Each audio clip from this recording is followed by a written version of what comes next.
क्या आपने कभी महसूस किया है कि कुछ लोग बिना ज्यादा बोले, बिना जोर लगाए आपकी सोच को मोड़ देते हैं? कभी कभी हम हाँ बोल देते हैं जबकि दिल कह रहा होता है नहीं। कभी किसी इंसान की बात हमें इतनी गहराई से छू जाती है कि हम खुद को पहचान ही नहीं पाते। सवाल यह है, क्या वो लोग जादूगर होते हैं या फिर वो इंसानी दिमाग के उन अंधे कोनों को जानते हैं जिनके बारे में हमें कभी सिखाया ही नहीं गया? आज की ये कहानी आपको सतर्क बनाएगी, आपको मजबूत बनाएगी और सबसे जरूरी, आपको मानसिक रूप से आजाद करेगी। आज हम बात करने वाले हैं एक ऐसी किताब की जो हल्की नहीं है, जो मीठी बातें नहीं करती, बल्कि आपको इंसानी दिमाग की वो सच्चाई दिखाती है जिसे अक्सर छुपा लिया जाता है। इस किताब का नाम है डार्क साइकोलॉजी, लेखक एरिक हॉल्ट। ये किताब हमें सिखाती है कि कैसे कुछ लोग मनोवैज्ञानिक चालों का इस्तेमाल करके दूसरों को कंट्रोल करते हैं, कैसे डर, अपराध बोध, लालच और भ्रम के जरिए इंसान को अपने फायदे के लिए मोड़ा जाता है, और सबसे जरूरी, कैसे हम खुद को इन सब से बचा सकते हैं अगर आप चाहते हैं कि कोई भी आपको मानसिक रूप से इस्तेमाल न कर सके। तो इस कहानी को अंत तक जरूर सुनिए। अध्याय 1, डार्क साइकोलॉजी क्या है? जरा एक पल रुककर सोचिए, आंखें बंद कीजिए और कल्पना कीजिए कि इंसान का दिमाग एक बड़ा शहर है। उस शहर की चौड़ी सड़कों पर अच्छाई चलती है, करुणा चलती है, विश्वास और समझदारी चलती है। लोग एक दूसरे की मदद करते हैं, हाथ थामते हैं, साथ आगे बढ़ते हैं। लेकिन उसी शहर में कुछ तंग गलियां भी होती हैं, अंधेरी, शांत, खामोश, जहां रोशनी कम है और सच्चाई धुंधली। डार्क साइकोलॉजी इन्हीं अंधेरी गलियों का नाम है। ये कोई नई खोज नहीं है, ये तब से मौजूद है जब से इंसान ने दूसरे इंसान को समझना शुरू किया, जब से उसने ये जाना कि हर दिल में एक डर होता है, हर मन में एक कमजोरी होती है और हर इंसान को किसी न किसी सहारे की जरूरत होती है। फर्क बस इतना है कि कुछ लोग इस समझ का इस्तेमाल सहारा देने के लिए करते हैं और कुछ लोग उसी समझ का इस्तेमाल पकड़ मजबूत करने के लिए करते हैं। डार्क साइकोलॉजी का सीधा सा अर्थ है इंसान की सोच, भावनाओं और कमजोरियों को इतनी गहराई से समझ लेना कि सामने वाला खुद को आजाद समझे, लेकिन असल में उसकी दिशा कोई और तय कर रहा हो। यहां कोई जबरदस्ती नहीं होती, कोई ऊंची आवाज नहीं होती, कोई खुली धमकी नहीं दी जाती। सब कुछ बहुत सामान्य दिखता है। मुस्कान के साथ बात होती है, मीठे शब्द बोले जाते हैं, हमदर्दी दिखाई जाती है, और यही इसे सबसे ज्यादा खतरनाक बनाता है। मान लीजिए कोई इंसान धीरे धीरे आपको यह महसूस कराए कि आप उसके बिना अधूरे हैं। वो कहे, तुम्हें कोई नहीं समझता, सिर्फ मैं समझता हूं। पहले आपको अच्छा लगेगा, फिर आपको भरोसा होगा, फिर आप उसी भरोसे पर निर्भर होने लगेंगे। धीरे धीरे आपकी दुनिया छोटी होने लगेगी, आपके फैसले बदलने लगेंगे, आपकी सोच सीमित होने लगेगी। ये कोई जादू नहीं है, ये कोई तंत्र मंत्र नहीं है, ये डार्क साइकोलॉजी है। डार्क साइकोलॉजी ये भली भांति जानती है कि इंसान सबसे ज्यादा किससे डरता है?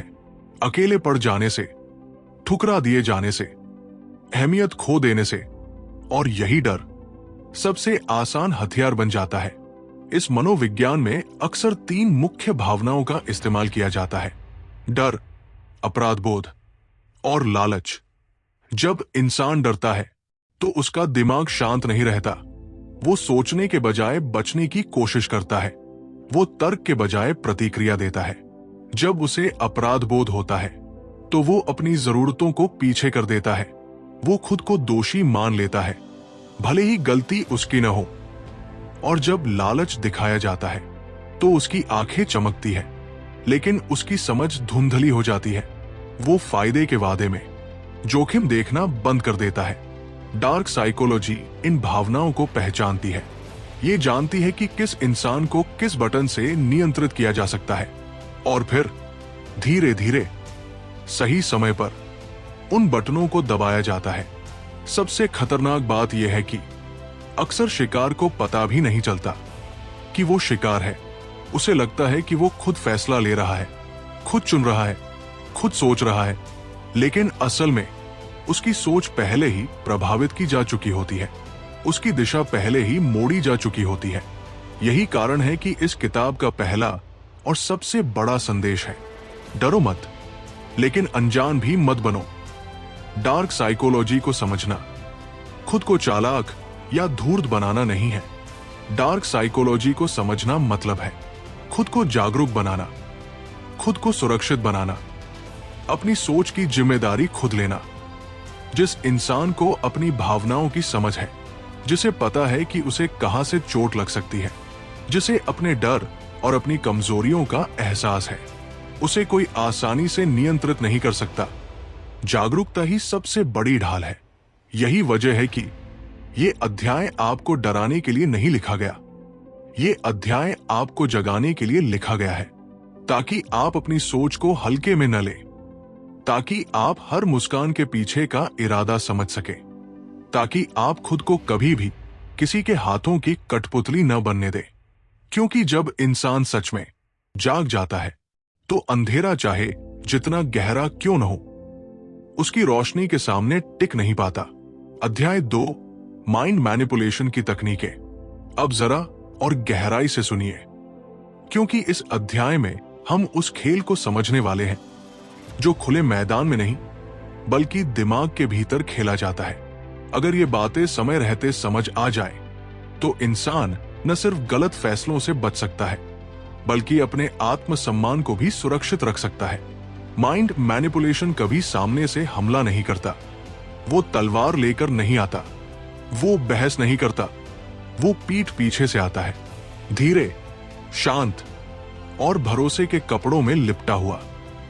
वो पहले आपका विश्वास जीतता है, फिर आपकी सोच पर असर डालता है और अंत में आपके फैसलों की दिशा बदल देता है।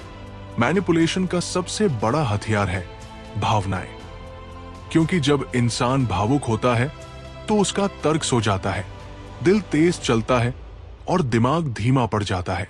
जो इंसान आपकी भावनाओं तक पहुंच गया वो आपकी प्रतिक्रिया तक पहुंच गया। पहली तकनीक है अपराध बोध पैदा करना। कोई आपको बार बार याद दिलाता है कि उसने आपके लिए क्या क्या किया, आपकी मदद की, आपके साथ खड़ा रहा, आपके बुरे समय में आपका सहारा बना, और फिर एक दिन सही समय देखकर वो कहता है, इतना भी नहीं कर सकते मेरे लिए। ये वाक्य छोटा है लेकिन असर गहरा।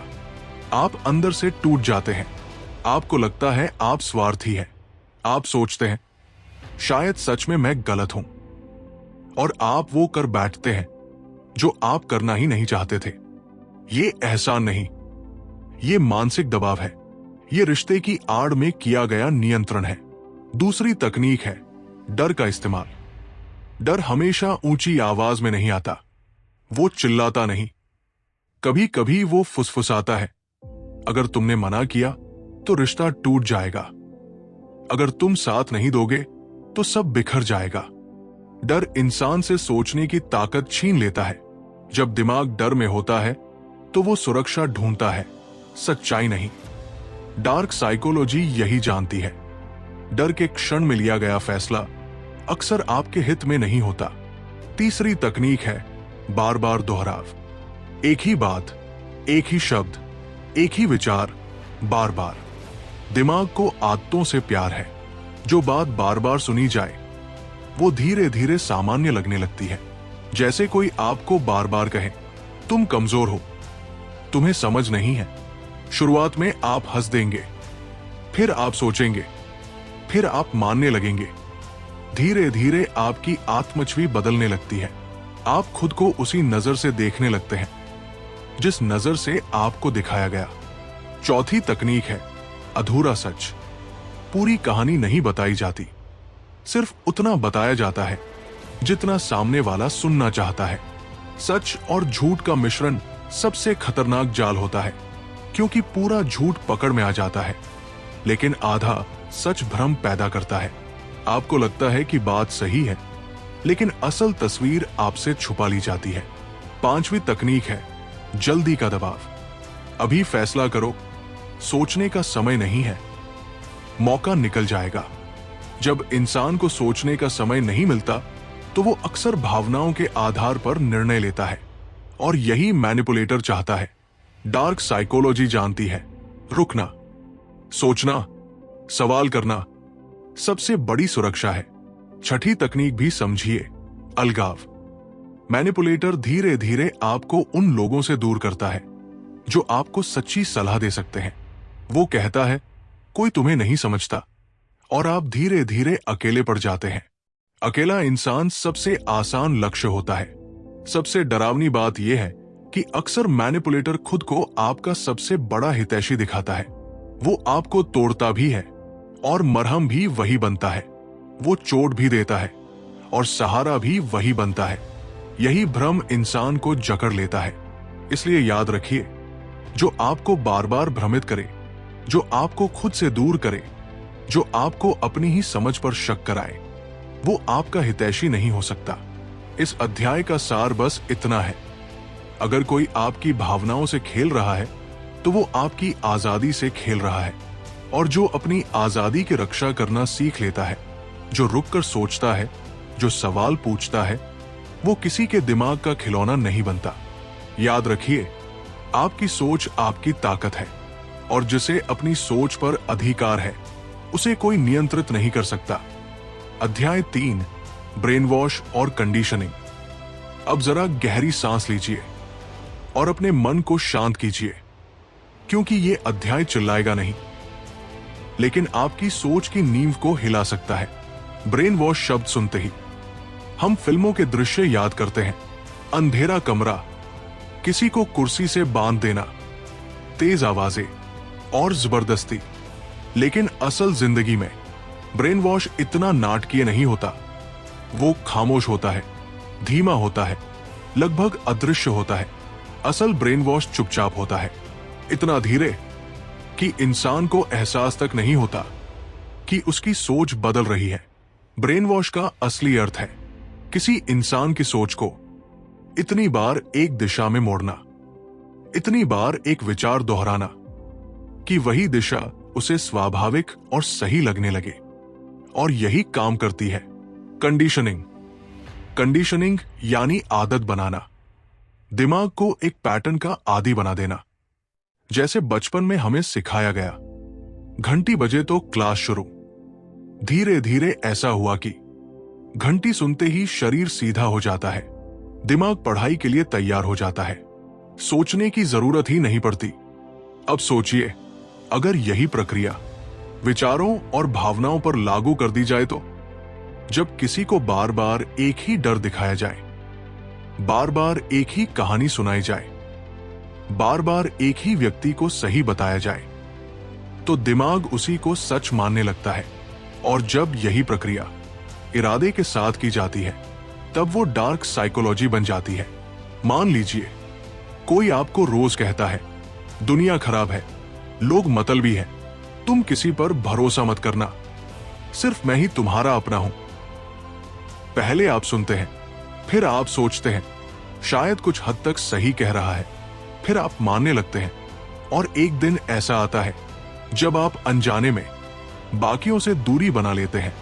आपको लगता है ये आपका फैसला है, लेकिन असल में ये धीरे धीरे डाली गई सोच का परिणाम है। ये कोई दुर्घटना नहीं है, ये सोच समझकर की गई कंडीशनिंग है। ब्रेन वॉश कभी पूरा झूठ नहीं बोलता, वो हमेशा सच और झूठ का मिश्रण होता है, क्योंकि पूरा झूठ दिमाग ठुकरा देता है। थोड़ा सच, थोड़ा डर, थोड़ी भावनाएं, थोड़ा तर्क, और दिमाग धीरे धीरे हार मान लेता है। सोशल मीडिया को देखिए, अगर एक ही प्रकार की खबर बार बार आपकी स्क्रीन पर आए तो आपको लगेगा यही सच्चाई है।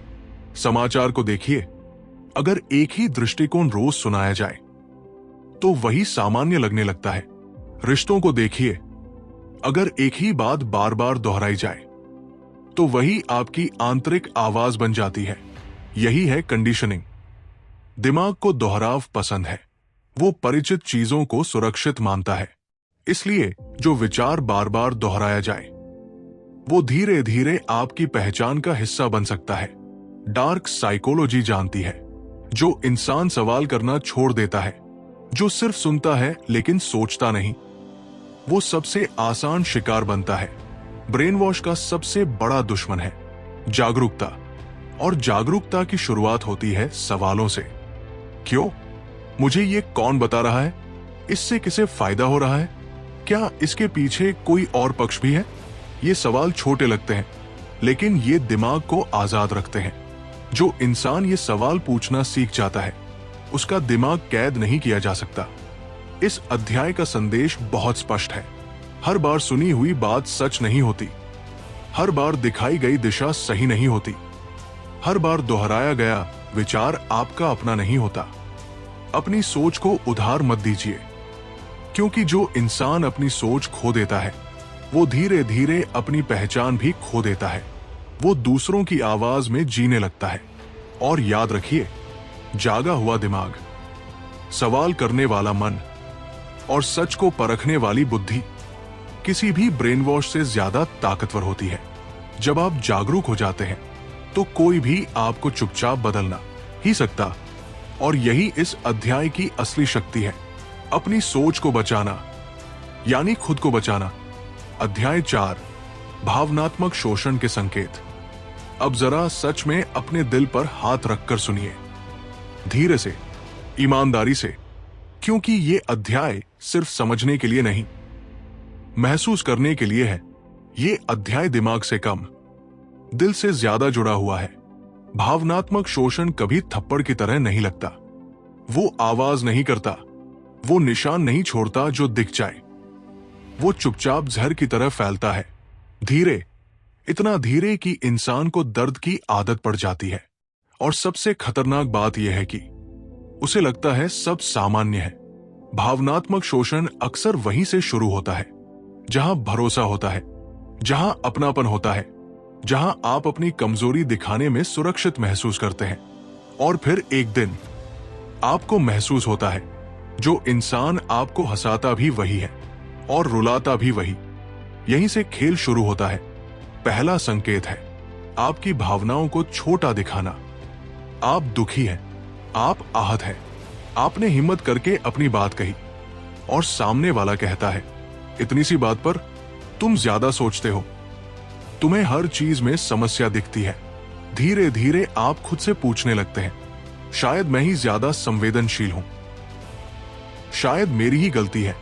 आप अपनी ही भावनाओं पर शक करने लगते हैं, और यही भावनात्मक शोषण की पहली जीत होती है। दूसरा संकेत है हर बात का दोष आप पर डालना।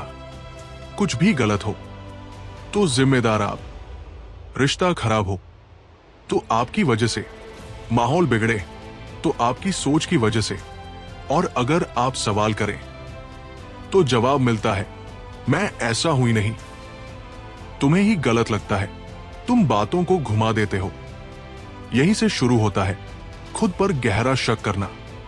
आपको लगता है शायद सच में समस्या मुझ में ही है। तीसरा संकेत है आपकी सीमाओं का मजाक उड़ाना। आप कहते हैं, मुझे ये ठीक नहीं लगता, मुझे इस तरह की बात पसंद नहीं, और जवाब आता है, इतने कमजोर मत बनो, थोड़ा मजाक भी सह नहीं सकते, तुम बहुत नाजुक हो। धीरे धीरे आप अपनी ही सीमाएं मिटाने लगते हैं। आप सोचते हैं, चलो मैं ही बदल जाता हूं, लेकिन हर बार आप थोड़ा थोड़ा खुद को खो देते हैं। चौथा संकेत है आपको धीरे धीरे अकेला कर देना। आपके दोस्त कम होने लगते हैं, आपके परिवार से दूरी बढ़ने लगती है, आपकी दुनिया छोटी होती जाती है। कहा जाता है वो लोग तुम्हारे लायक नहीं, कोई तुम्हें नहीं समझता, सिर्फ मैं तुम्हारे साथ हूं। और आपको लगता है बस वही मेरा अपना है, लेकिन सच्चाई ये है, ये प्यार नहीं होता, ये नियंत्रण होता है। पांचवा संकेत है प्यार और सजा का खेल। कभी बहुत ज्यादा प्यार, कभी पूरी चुप्पी, कभी तारीफ, कभी अपमान। इंसान उस प्यार को पाने के लिए खुद को बदलने लगता है।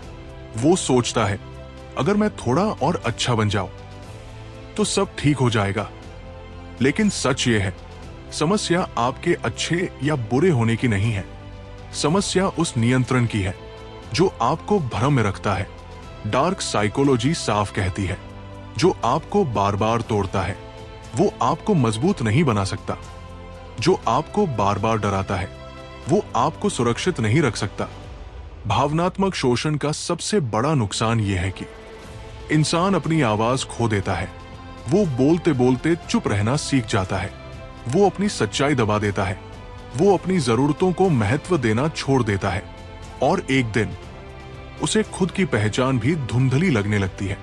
इस अध्याय का संदेश बहुत साफ है। अगर किसी रिश्ते में आप खुद को छोटा महसूस कर रहे हैं, अगर आपको हर समय डर या अपराध बोध महसूस होता है, अगर आप अपनी बात कहने से घबराते हैं, तो वहां कुछ गलत है। प्यार आपको आजाद करता है, डराता नहीं। सम्मान आपको मजबूत बनाता है, कमजोर नहीं। सच्चा रिश्ता आपको बढ़ने देता है, सिकुड़ने नहीं देता। और याद रखिए, जो अपनी भावनाओं की कदर करता है, जो अपनी आवाज को दबने नहीं देता, उसे कोई भावनात्मक गुलाम नहीं बना सकता। ये अध्याय आपको तोड़ने के लिए नहीं लिखा गया, बल्कि आपकी खोई हुई ताकत आपको वापस देने के लिए लिखा गया है, ताकि अगली बार जब कोई आपकी भावनाओं से खेलना चाहे तो आप चुप न रहें, बल्कि खुद के साथ खड़े रहें। अध्याय 5, खुद को कैसे बचाएं। अब यहां कहानी सच में मोड़ लेती है, क्योंकि डर को पहचान लेने के बाद, कमजोरी को समझ लेने के बाद, सबसे जरूरी सवाल यही है, अब मैं अपने लिए क्या करूं। डर के बाद आता है साहस और समझ के बाद आता है नियंत्रण, लेकिन दूसरों पर नहीं, खुद पर नियंत्रण। अब तक आपने जाना कैसे दिमाग से खेला जाता है, कैसे भावनाओं को हथियार बनाया जाता है, कैसे रिश्तों के नाम पर नियंत्रण स्थापित किया जाता है। लेकिन असली ताकत तब आती है जब आप अपने भीतर खड़े होकर कहते हैं, बस अब से मेरी सोच मेरी होगी। खुद को बचाना लड़ाई नहीं है, खुद को बचाना जागरूकता है। खुद को बचाना अपनी जिम्मेदारी लेना है। पहला कदम है रुकना। हर बात पर तुरंत जवाब देना जरूरी नहीं। हर मांग पर तुरंत हाँ कहना मजबूरी नहीं। हर आरोप पर तुरंत सफाई देना भी जरूरी नहीं। जब कोई आपको भावनात्मक दबाव में डालने की कोशिश करे, तो तुरंत प्रतिक्रिया देने के बजाय एक गहरी सांस लीजिए, रुकिए, सोचिए। रुकना कमजोरी नहीं है, रुकना मानसिक परिपक्वता है। रुकना आपको समय देता है और समय आपको सोचने की ताकत देता है। डार्क साइकोलॉजी की सबसे बड़ी दुश्मन है शांत और जागरूक दिमाग। दूसरा कदम है सीमाएं तय करना। सीमाएं दीवार नहीं होती, सीमाएं दरवाजे होती है, जिनसे वही अंदर आता है जो सम्मान के साथ आए। अगर कोई आपकी सीमाओं को बार बार तोड़ता है, तो समस्या आपकी सीमा में नहीं, उसके व्यवहार में है। नहीं कहना बदतमीजी नहीं है, नहीं कहना आत्मसम्मान है। जब आप बिना अपराध बोध के नहीं कह पाते हैं, तभी आप सच में स्वतंत्र होते हैं। तीसरा कदम है अपनी भावनाओं को पहचानना और स्वीकार करना। आपको किस बात से डर लगता है? आप किस तरह की बातों से आहत होते हैं? आप किन शब्दों से टूट जाते हैं? जब आप अपनी भावनाओं को समझ लेते हैं, तो वही भावनाएं आपका मार्गदर्शन करती है, न कि आपकी कमजोरी बनती है। जो खुद को समझ लेता है, उसे कोई आसानी से भ्रमित नहीं कर सकता। खुद को जानना सबसे बड़ी सुरक्षा है। चौथा कदम है सवाल पूछना और सच परखना। हर मीठी बात सच नहीं होती, हर आत्मविश्वास से भरी आवाज सही नहीं होती, हर भरोसे की मांग सच्ची नहीं होती। जब भी कोई आपको प्रभावित करने की कोशिश करे, अपने मन में 3 सवाल जरूर उठाइए। क्यों, कैसे, किसके फायदे के लिए? ये छोटे सवाल आपके दिमाग की ढाल है, ये आपको सोचने की आजादी देते हैं। 5वां कदम है खुद पर भरोसा बनाए रखना। अगर कोई आपको बार बार खुद पर शक करना सिखा रहा है, आपकी समझ को छोटा दिखा रहा है, आपकी भावना को गलत बता रहा है, तो समझ लीजिए वो आपकी ताकत से डर रहा है। आपकी समझ, आपका अनुभव, आपकी अंतर्दृष्टि, आपकी भावना सब कीमती है। खुद पर भरोसा करना अहंकार नहीं है, खुद पर भरोसा करना आत्मसम्मान है। छठा कदम भी याद रखिए, सहारा लेना कमजोरी नहीं है। अगर आप किसी भावनात्मक जाल में फंस चुके हैं तो किसी विश्वसनीय व्यक्ति से बात कीजिए, दोस्त से, परिवार से या किसी मार्गदर्शक से। जब आप अपनी कहानी बोलते हैं तो आप आधे बंधन वही तोड़ देते हैं। इस अध्याय का सबसे बड़ा सच यही है, डार्क साइकोलॉजी से लड़ने के लिए अंधेरा बनना जरूरी नहीं, रोशनी बनना ही काफी है, जागरूकता ही काफी है, आत्मसम्मान ही काफी है। जो इंसान जागरूक है, जो अपनी सीमाओं को जानता है, जो अपनी भावनाओं को समझता है, जो खुद की कदर करता है, वो किसी के दिमाग का मोहरा नहीं बनता। और याद रखिए, आप कमजोर नहीं हैं, आप टूटे हुए नहीं हैं, आप सिर्फ अब तक अनजान थे। आप बस अब तक अपने भीतर की ताकत से परिचित नहीं थे। अब आप जानते हैं, अब आप समझते हैं, अब आप सजग हैं। और यही सजगता, यही आत्मविश्वास, यही ज्ञान आपकी सबसे बड़ी सुरक्षा है। अगर आप यहां तक हमारे साथ बने हुए हैं तो स्वागत है। आप उन गिने चुने लोगों में से हैं जो सिर्फ सुनना नहीं, समझना और बदलना चाहते हैं। अब हम बात करेंगे इस किताब की सबसे ताकतवर पंक्तियों और उनसे निकलने वाले जिंदगी बदलने वाले पाठों की। Number 1, manipulation works best when you don't realize it's happening. लेखक कहते हैं, मैनिपुलेशन तब सबसे ज्यादा असर करता है जब आपको एहसास ही नहीं होता कि आपको मोड़ा जा रहा है। यानी खतरा वहां नहीं जहां शोर है, खतरा वहां है जहां सब कुछ बहुत शांत लग रहा हो। Number 2, the human mind seeks comfort even if it comes at the cost of freedom. इसका मतलब है, दिमाग अक्सर आजादी से ज्यादा सुविधा चुनता है और यहीं से इंसान धीरे धीरे मानसिक गुलामी की ओर बढ़ता है, क्योंकि आजादी में सवाल होते हैं। Number 3, repetition can turn a lie into perceived truth. लेखक साफ कहते हैं, अगर किसी झूठ को बार बार दोहराया जाए तो दिमाग उसे सच मानने लगता है। इसलिए हर सुनी बात को अपनी सोच मत बनाइए। Number 4, emotional control is more powerful then physical force. मतलब, अगर किसी ने आपकी भावनाओं को कंट्रोल कर लिया तो उसे आपको छूने की भी जरूरत नहीं। भावनात्मक नियंत्रण सबसे खामोश लेकिन खतरनाक शक्ति है। Number 5, awareness is the beginning of freedom. लेखक कहते हैं, जैसे ही आप समझने लगते हैं कि आपके साथ क्या हो रहा है, वहीं से आजादी शुरू हो जाती है। ज्ञान डर नहीं देता, ज्ञान बचाता है। लेसन 1, तुरंत प्रतिक्रिया मत दीजिए। अगर कोई आपको जल्दी में फैसला करने को कहे तो रुक जाइए। जल्दी में लिया गया फैसला अक्सर किसी और के फायदे का होता है। लेसन 2, अपराध बोध को पहचानिए। अगर कोई आपको बार बार दोषी महसूस करा रहा है तो खुद से पूछिए, क्या सच में गलती मेरी है या मुझे झुकाया जा रहा है? लेसन 3, सवाल पूछना सीखिए। हर बात पर भरोसा मत कीजिए। क्यों पूछना बदतमीजी नहीं, बुद्धिमानी है। लेसन 4, अपनी सीमाओं की रक्षा कीजिए। जो आपकी सीमाओं का सम्मान नहीं करता वो आपके जीवन का सम्मान भी नहीं करेगा। सीमाएं बनाना जरूरी है। लेसन 5, खुद पर भरोसा बनाए रखिए। अगर कोई आपको खुद पर शक करना सिखा रहा है तो समझ लीजिए वो आपकी ताकत से डर रहा है। डार्क साइकोलॉजी को समझना डरने के लिए नहीं है, बल्कि मजबूत बनने के लिए है, क्योंकि जागरूक इंसान को कोई भी मानसिक रूप से गुलाम नहीं बना सकता। यही समझ, यही चेतना, यही आपकी असली शक्ति है। अब हम लोग इस किताब के आखिरी पड़ाव पर आ चुके हैं। अब समय है पूरी किताब को एक गहरी सांस के साथ समझने और महसूस करने का। इस किताब ने हमें डराया नहीं, इस किताब ने हमें जगाया है। हमने सीखा कि डार्क साइकोलॉजी कोई जादू नहीं है, बल्कि इंसानी दिमाग की वो समझ है जिसका गलत इस्तेमाल लोगों को कमजोर बना सकता है। हमने जाना कि माइंड मैनिपुलेशन कैसे चुपचाप होता है, ब्रेन वॉश कैसे आदत बनकर हमारी सोच बदल देता है, भावनात्मक शोषण कैसे रिश्तों में छुपा होता है, और सबसे जरूरी, खुद को इन सब से कैसे बचाया जा सकता है। इस किताब का सबसे बड़ा संदेश यही है, जो इंसान जागरूक है, जो अपनी भावनाओं को समझता है, जो अपनी सीमाओं की कदर करता है, वो कभी भी किसी का मानसिक गुलाम नहीं बनता। ये किताब आपको चालाक नहीं बनाती, ये किताब आपको मजबूत बनाती है, ताकि आप दुनिया में आंख बंद करके नहीं, बल्कि खुली आंखों और खुले दिमाग के साथ चल सके।